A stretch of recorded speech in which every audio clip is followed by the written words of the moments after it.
하나님을 예배하고 찬양한다는 것, 그리고 하나님께 순종하며 헌신의 삶을 산다는 것은 살아계신 하나님에 대한 경험적 열매입니다. 시편 66편은 개인과 공동체적 삶에 역사하신 하나님에 대한 경험과 기억을 토대로 하나님의 살아계심과 행하신 일들을 찬양하는 한 개인의 시이며 동시에 공동체적 예배의 찬양시입니다.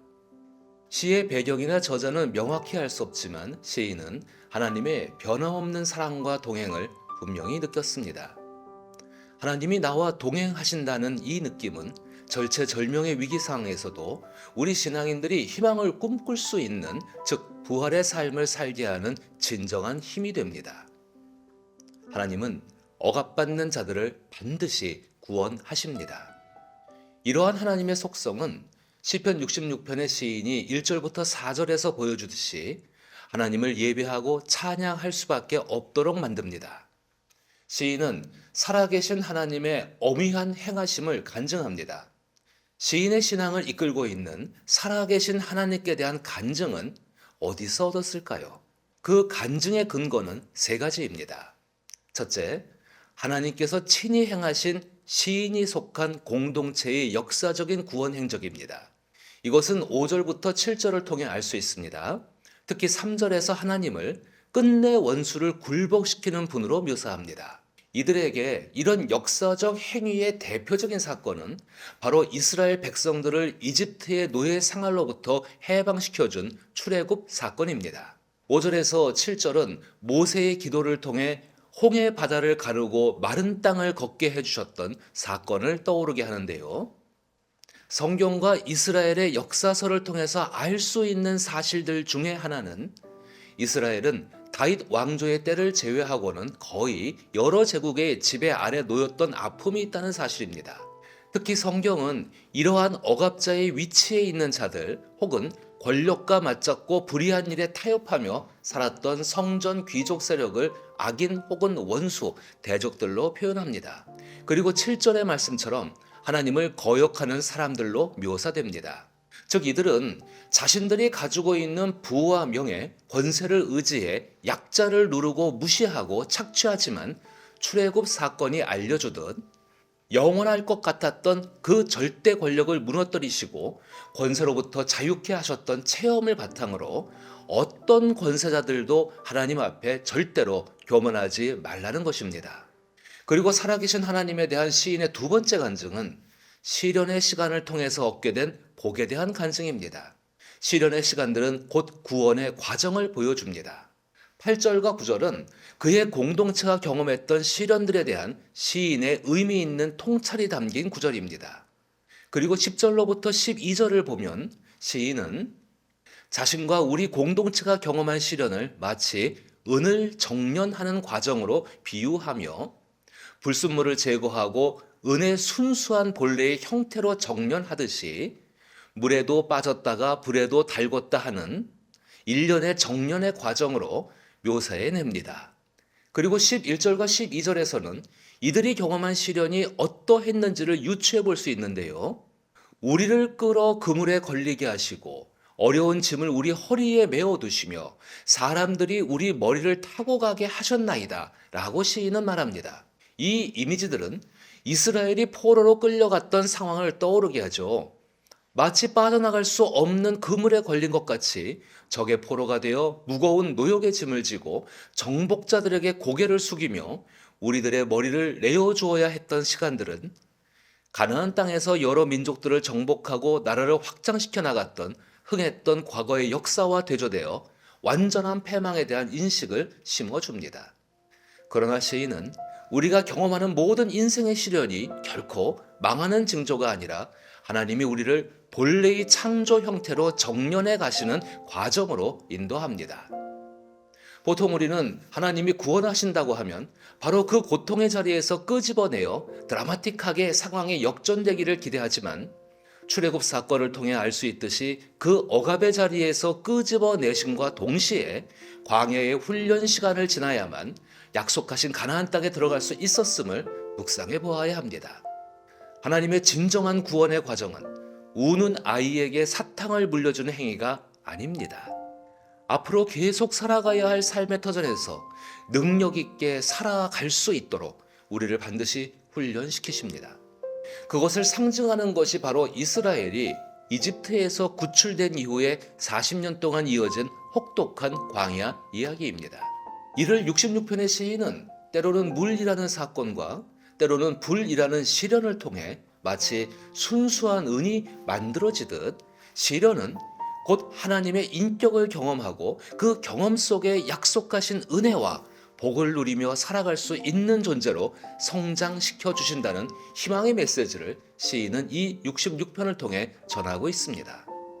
그리고 이것은 단순한 희망적인 메시지가 아닌 역사를 통해 확신을 가지고 알려주는 삶의 지혜와 교훈입니다.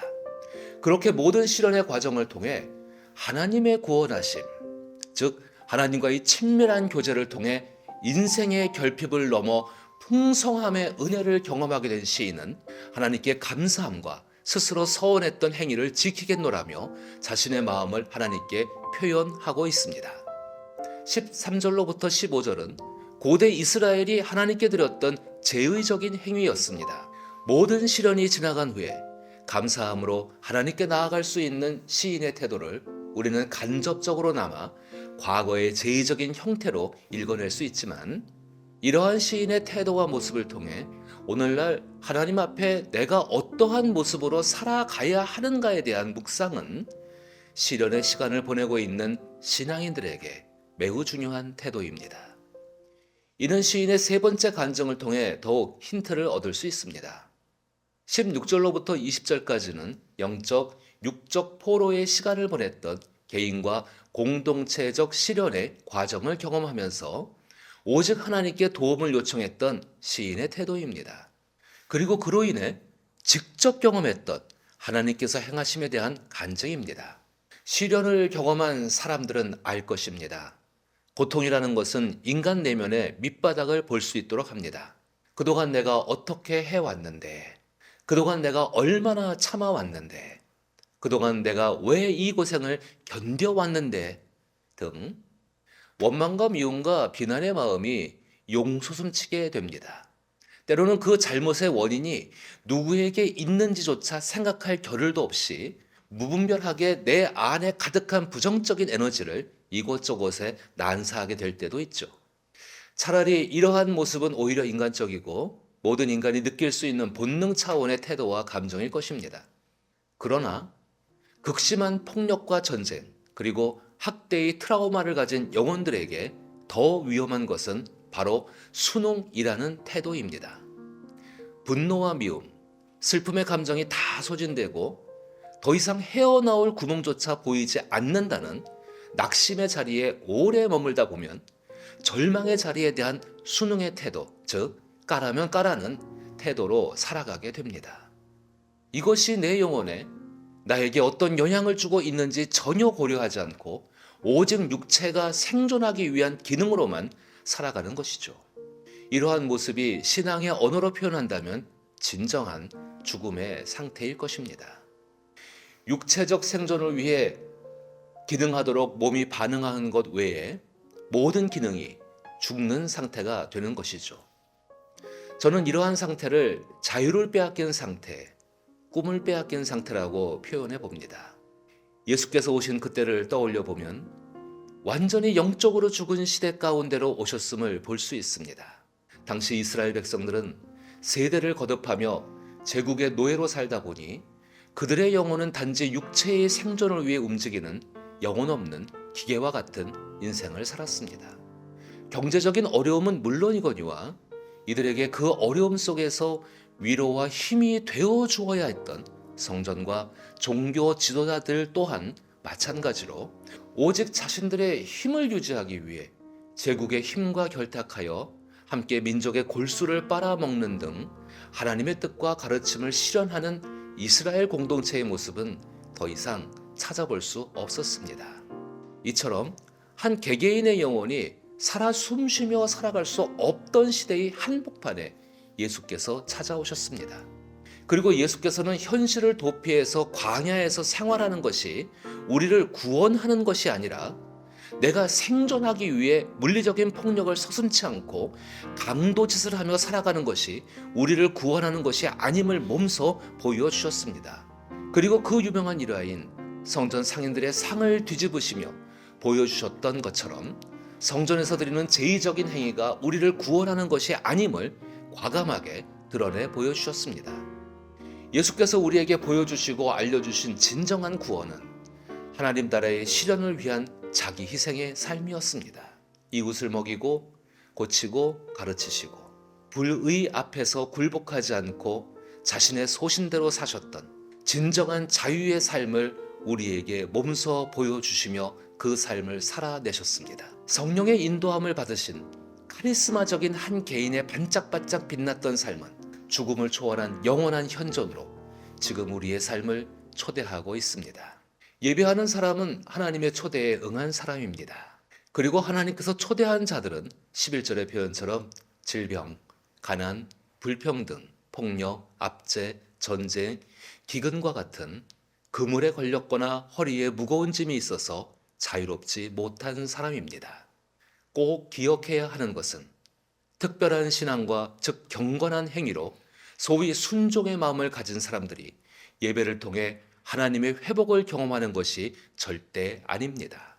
결박당한 사람을 풀어주시고 무거운 짐을 벗어 자유자의 삶을 살게 하는 것은 하나님 그분의 살아계심과 변함없는 인격과 사랑 때문입니다. 이것이 성경을 통해 알게 되는 예수 그리스도를 통해 하나님과의 관계 안으로 초대되었다고 말하는 복음이 주는 참된 메시지입니다. 시인은 개혁주의자의 삶을 산 신앙인입니다. 개혁주의의 삶은 성경으로 돌아가는 자기 개혁의 삶입니다. 성경에서 증거하는 하나님의 인격은 변함이 없습니다. 따라서 하나님 말씀도 변하지 않습니다. 자유를 빼앗기고 압제를 받으며 꿈을 이룰 수 없다고 생각된다면 하나님 말씀 속에서 하나님의 자유를 경험하십시오. 그 자유는 우리의 어떤 경건함의 수준, 종교적 행위와 어떤 조건의 갖춤으로 얻는 것이 아니라 하나님의 구원하심을 의지하는 모든 자들의 부르짖음에 응답하는 하나님의 사랑을 경험하는 것입니다. 그렇게 하나님의 초대에 반응하여 나를 자유하게 하시고 나의 꿈을 이루어 가시는 하나님의 동행을 느끼게 된다면 우리가 하나님을 찬양하고 하나님을 기뻐하고 사랑하게 되면서 하나님의 뜻을 자연스럽게 우리 마음에 품게 되는 그 사랑의 원리는 순응이 아니라 사랑의 자별적인 행위로 나타나게 될 것입니다. 이제 하나님께 예배하고 하나님께 찬양하고 하나님께 기도한다는 것이 무엇인지를 생각해 보십시오. 그것은 나를 자유케 하시는 하나님의 인격을 경험하는 것입니다. 맹목적이고 형식적인 형태의 헌신을 경계하십시오. 하나님을 향한 헌신은 그 사랑의 관계를 경험한 자들에게 자연스럽게 따라오는 열매임을 기억하며 우리를 한결같이 사랑하시는 하나님을 경험하며 자기 희생의 삶을 기쁨으로 걸어가셨던 예수 그리스도의 참 자유의 삶이 여러분의 삶에도 열매 맺어지기를 나사렛 예수의 이름으로 축복합니다.